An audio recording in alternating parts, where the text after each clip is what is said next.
Routine టెస్ట్లు అంటే ఏంటి?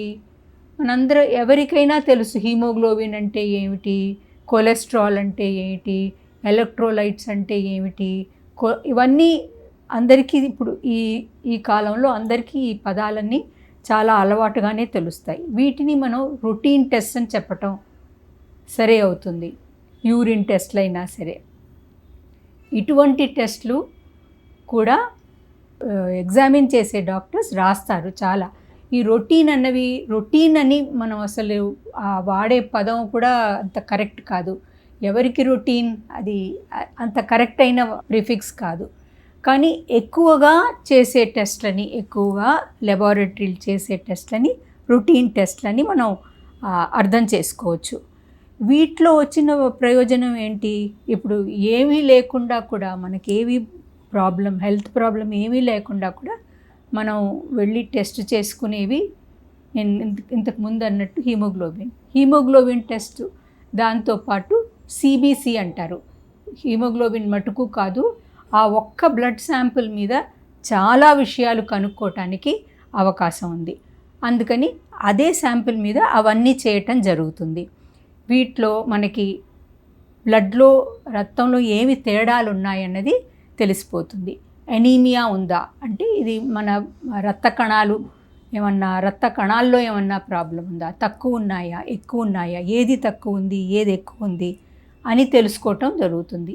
ఇవన్నీ తెలుసుకోవాలంటే ప్రస్తుతం లెబారెటరీ ప్రాక్టీస్లో ప్రతి టెస్ట్ పక్కన ఆ టెస్ట్ పేరు రాసి దాని పక్కన ఒక వాల్యూ రాస్తారు.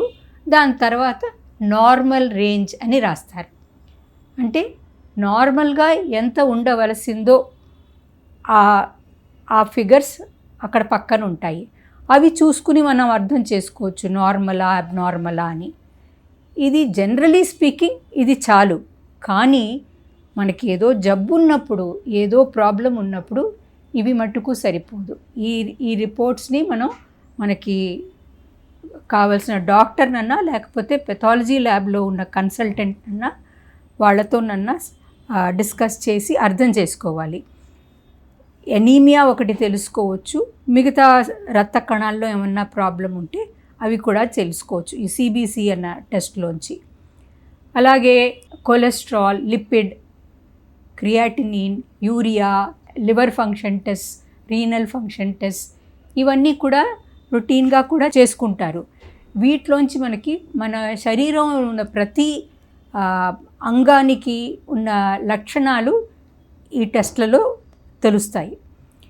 ఇవి మనమే వెళ్ళి చేసుకుంటే ఒక రకం, ఏ అంగంలో ప్రాబ్లం ఉండొచ్చు అన్న అనుమానంతో చేసితే ఆ రిపోర్ట్స్ని డాక్టర్ దగ్గర తీసుకెళ్ళి దాన్ని పరీక్షించటం అసలు కరెక్ట్ అన్న విధం.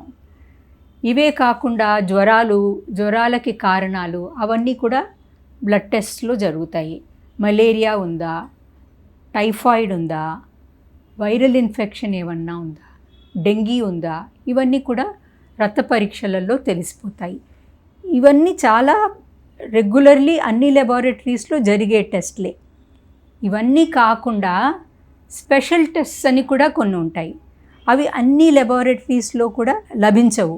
కొన్ని ఎగ్జాంపుల్స్ ఏమిటంటే హార్మోన్స్, ఈస్ట్రోజన్, ప్రొజెస్ట్రాన్, టెస్టోస్టిరాన్, ఇటువంటి హార్మోన్స్ ఏమన్నా ట్రీట్మెంట్ తీసుకున్నా సరే, లేకపోతే ఏదో డాక్టర్ రాసి ఈ హార్మోనల్ ఇంబ్యాలెన్స్ ఏమన్నా ఉందా అని చూడటానికి రాసినా సరే ఇవి స్పెషల్ టెస్ట్స్ అని మనం అర్థం చేసుకోవచ్చు.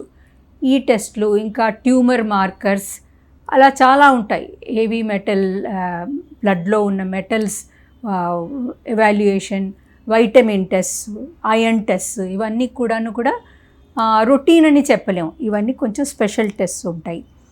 ఈ టెస్ట్లు చేయాలంటే వీటికి సరిపడా మనకి అటువంటి ఇన్స్ట్రుమెంట్స్ కావాలి. అవన్నీ చేసే ఆ లెబారెటరీ స్పెషలిస్ట్ కావాలి.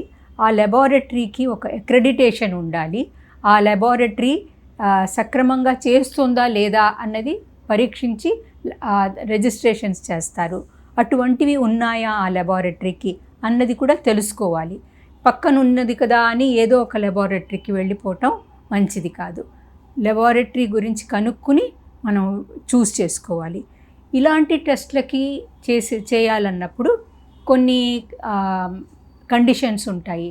Hormone test, cortisol test, thyroid test, ఇవన్నీ కూడాను ఎప్పుడంటే అప్పుడు 24 అవర్స్లో ఒక రోజులో ఏ టైంలోనన్నా చేసుకోవడానికి వీల్లేదు.